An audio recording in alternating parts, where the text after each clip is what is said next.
ఈ అంశం ఇటు పెడితే ఇక కర్రెగుట్టల్లో 38 మంది మావోయిస్టులను నిన్న భద్రతా బలగాలు చంపేసినట్టుగా తెలుస్తూ ఉన్నాయి. ఈ కర్రెగుట్టలో ఇక్కడ ఇది కర్రెగుట్ట. ఈ కర్రెగుట్టలు ఈ కర్రెగుట్టల లోపల అంటే ఇక్కడ ఛత్తీస్గఢ్, ఏపీ, మహారాష్ట్ర, ఈ తెలంగాణ ఈ అన్నిటికీ బార్డర్లో ఉండేటువంటి ఈ ప్రాంతంలో ఈ కర్రెగుట్టల ప్రాంతంలో దాదాపు మొత్తం నక్సలైట్లందరినీ ఏరియాకి తీసుకొచ్చారు. ఈ కర్రెగుట్టలలో ఒక 1000 మంది నక్సలైట్లు ఉన్నట్టు మావోయిస్టులు మావోయిస్టులు ఒక 1000 మంది ఉన్నారు.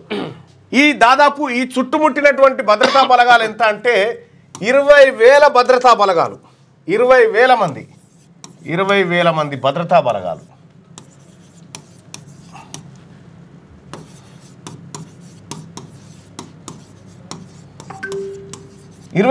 భద్రతా బలగాలు చుట్టుముట్టినాయి. 1000 మంది నక్సలైట్లను ఈ కర్రెగుట్టల్లో ఏరి పారేసేయాలనేది ఆపరేషన్ కగార్ ఆలోచన. సో ఈ 1000 మందిని ఇప్పటికీ 1000 మందిలో దాదాపు ఒక 38 మందిని చంపినట్టుగా వార్తా కథనాలు వస్తున్నాయి. సో 38 మందిని చంపిరు అంటే ఇంకా దాదాపుగా 962 మంది మావోయిస్టులు ఈ లోపల ఉన్నారు. వీళ్ళని చంపాలని హెలికాప్టర్లు, డ్రోన్ల ద్వారా భద్రతా బలగాలు ప్రయత్నం చేస్తున్నాయి. సో మరి ఎక్కడ కూడా ఒక 2 నక్సలైట్లు 2 మావోయిస్టులను ఎన్కౌంటర్ చేస్తే నేషనల్ మీడియాలో ఎన్డీటీవీ, ఆ తర్వాత ఇండియా టుడే, ఆ తర్వాత టైమ్స్ నౌ, ఆ తర్వాత రిపబ్లిక్ టీవీ వీటన్నిట్లలో వార్త వచ్చేది. కానీ ఈ కర్రెగుట్టలకు సంబంధించినటువంటి వార్త ఏడ నేషనల్ మీడియా ఒక సింగిల్ కాలం వార్తగా కూడా చూపించట్లేదు. ఒకవేళ కాశ్మీర్ ఇష్యూ కనుక ఇప్పుడు జరగకపోయినుంటే ఈ 1000 మందిని భద్రతా బలగాలు కాల్చి చంపడం అనేది హిస్టరీ అవుతుంది. దేశవ్యాప్తంగా చర్చ అవుతుంది. దేశవ్యాప్త ప్రపంచం ఉలిక్కిపడి చూస్తుంది 1000 మందిని కాల్చేసిర్రు అక్కడ అని. మరి ఇది చర్చనే లేదు, ఎక్కడ దీని గురించి మాట్లాడట్లేదు. రాజకీయ పార్టీలన్నీ మీడియా అంతా కాశ్మీర్ వైపు దృష్టి పెట్టింది. ఇవి 1000 మంది ప్రాణాలు ఇప్పుడు ఉన్నాయి. సో ఇక్కడ తెలంగాణ, ఆ తర్వాత మిగతా ఏపీలో ఉన్నటువంటి ఎవరైతే మీ ఇళ్లలోంచి మావోయిస్టులు పోయిర్రో మీరు పాడెలు తయారు చేసుకొని పెట్టుకోరు. ఈ శవాలు మీ ఇంటికి వస్తాయి త్వరలో.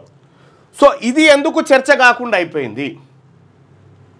ఇక్కడ అమిత్ షా గారు 2026 మార్చి నాటికి ఈ మావోయిస్టులను అంతం చేస్తా అని చెప్పిండు. ఈ డెడ్ లైన్ ప్రకారం పోతా ఉన్నాడు. మరి ఈ దేశంలో ఉగ్రవాదులను ఏరివేయడానికి ఒక డెడ్ లైన్ పెట్టుకొని అదేవిధంగా ఆపరేషన్ చేస్తారా? లేకపోతే ఈ అంశాన్ని ఎందుకు చర్చ కానిస్తలేరు, ఎందుకు బయటి ప్రపంచానికి తెలవనిస్తలేరు అనేదే అతిపెద్ద అనుమానాలకు తావిస్తుంది వాళ్ళ దేశంలో. సో కాబట్టి కాశ్మీర్ ఘటన ఎంత ఇంపార్టెంటో ఈ ఘటన అంతకు మించినటువంటి ఇంపార్టెంట్.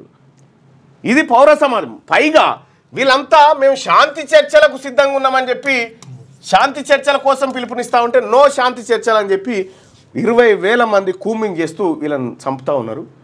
సో కాశ్మీర్ అంశం దేశ భద్రతకు సంబంధించినటువంటి అంశం అవడంతో ఈ అంశాన్ని ఎక్కడ నేషనల్ మీడియా చర్చకు కూడా పెడతలేదు.